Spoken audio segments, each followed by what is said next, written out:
Okay, hello. Welcome to the horrible mic quality. We've got this lovely little lava generator that it's kind of cool.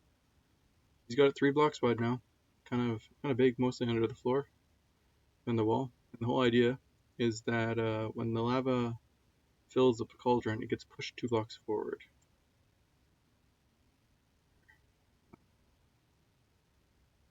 Right here. He's gonna put some lava in the cauldron, and the machine pushes it 2 blocks forward for the person to be able to take the lava out. When you take the lava out, then it pulls it back. And he wants it a bit smaller. He wants it 2 blocks wide maximum. So let's go to my world.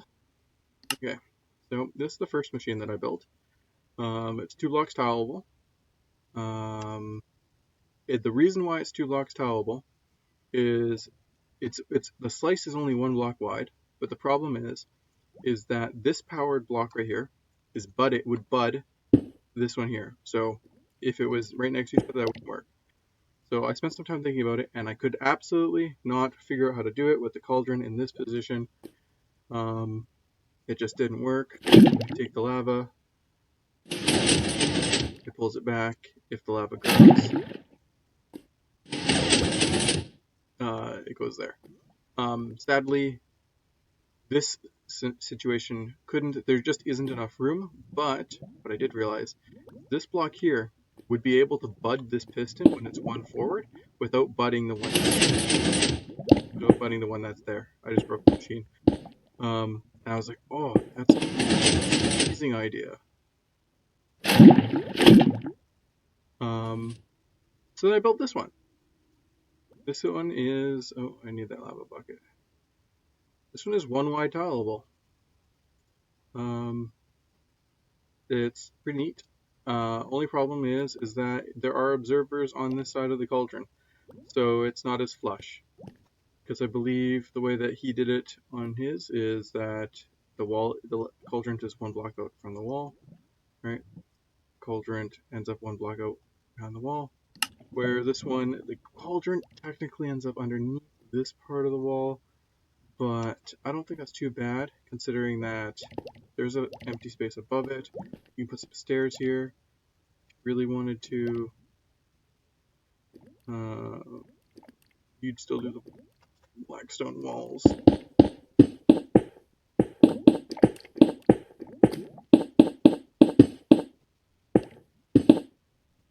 Still looks pretty good in my opinion.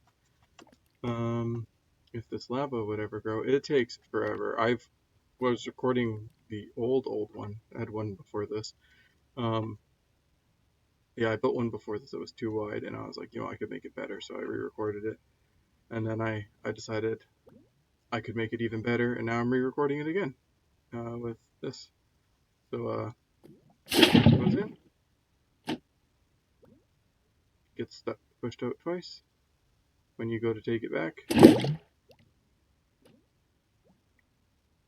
it pulls it in. Alright. It's actually pretty simple. It's just a lot of timing that's weird. And then also, when the pistons move over these observers, it like sends sporadic signals into here. So basically, this entire thing is dealing with that. So when this piston first fires and it moves these two over one, that sends a signal down, and then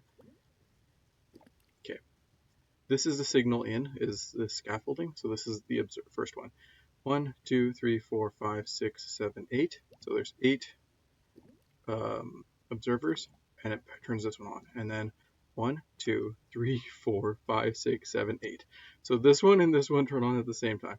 So this piston turns on, it pushes this one out. This one sees that this is updated, or that this one's on, so it turns on to it. It ejects the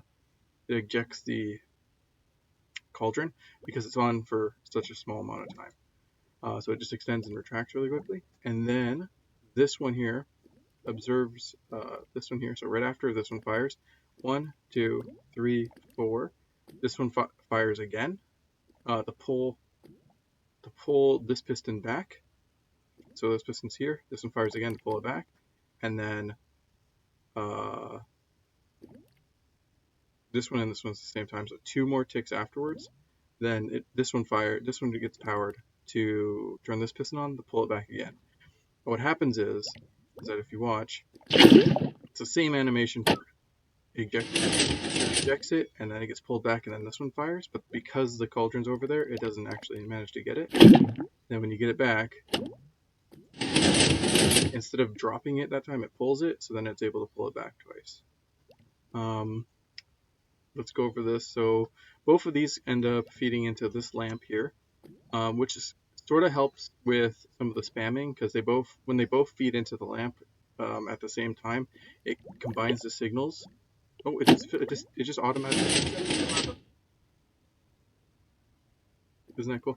So both the signals kind of get combined into here, so it can cut down on the noise. And then it powers this lamp, and then it goes into these repeaters. And all these repeaters are, this one's 344. This is also to cut down on the noise.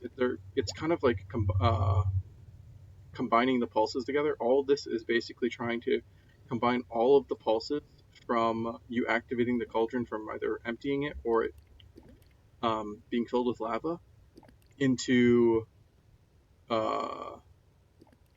sorry, it's not the emptying or filling into lava. It's any updates after it. So the first one that when you right click on it or it fills with lava, it sends a pulse through and it toggles this one twice and this one once, which means that the machine should activate.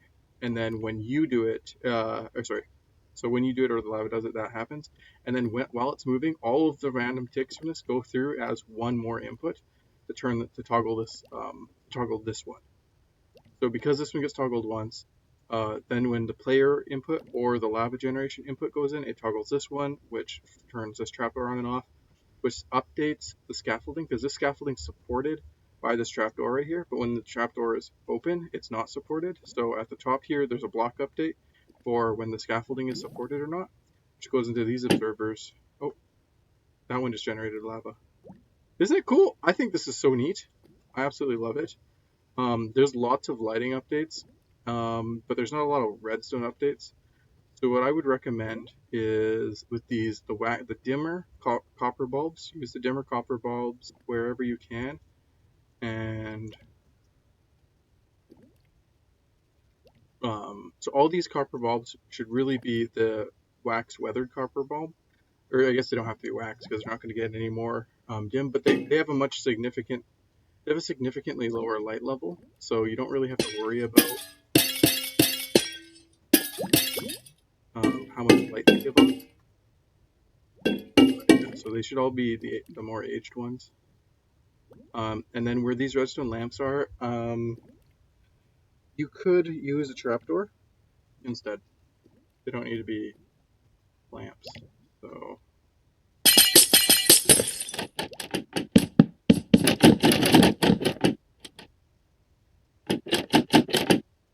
how spam the machine. I'm afraid that it's a little not spam. I think there's a chance.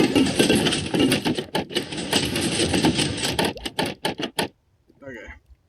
There's a chance that if this cauldron gets pulled back and on the same tick it generates lava, I don't think it would recognize that there's lava in the cauldron.